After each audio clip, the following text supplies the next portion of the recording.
కామారెడ్డి జిల్లా Banswada police station ను SP Rajesh చంద్ర ఆకస్మిక తనిఖీ చేశారు. పోలీసులతో వారి కుటుంబ సభ్యుల గురించి అడిగి తెలుసుకున్నారు. పోలీసులతో పాటు ప్రజలు లోన్ యాప్ ఆన్లైన్ గేమ్స్ తో దూరంగా ఉండాలని సూచించారు. అనంతరం అంబేద్కర్ చౌరస్తా వద్ద ఏర్పాటు చేసిన సీసీ కెమెరాలను కూడా పరిశీలించారు. ఈ సీసీ కెమెరాలు జిల్లా కమాండ్ కంట్రోల్ రూమ్ కు కనెక్ట్ అయి ఉంటాయని, ట్రాఫిక్ నిబంధనలు ఉల్లంఘించిన వారికి కమాండ్ కంట్రోల్ రూమ్ నుంచి జరిమానా వేయవచ్చని చెప్పారు ఎస్పీ. ట్రాఫిక్ ను కంట్రోల్ చేయడానికి ట్రాఫిక్ పోలీసులను పెంచుతున్నట్లు తెలిపారు. ఈ ట్రాఫిక్ రెగ్యులేషన్ గురించి మానిటరింగ్ చేయడానికి స్వయంగా రావడం జరిగింది. సో టౌన్ లిమిట్స్లో కొన్ని కొత్త కెమెరాస్ ఏర్పాటు చేయడం జరిగింది. సో మనకు ఆటోమేటిక్గా మనకు వైలేషన్స్ క్యాప్చర్ చేసే కెమెరాస్ కూడా ఏర్పాటు చేసినాము.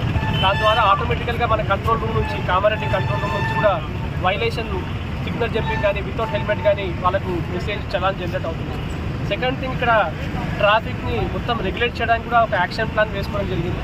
సో ఇప్పుడు ఇనీషియల్గా ఇప్పుడు ఒక 6 సిబ్బందితో కూడా ట్రాఫిక్ వింగ్ ఒకటి స్టార్ట్ చేసినాము.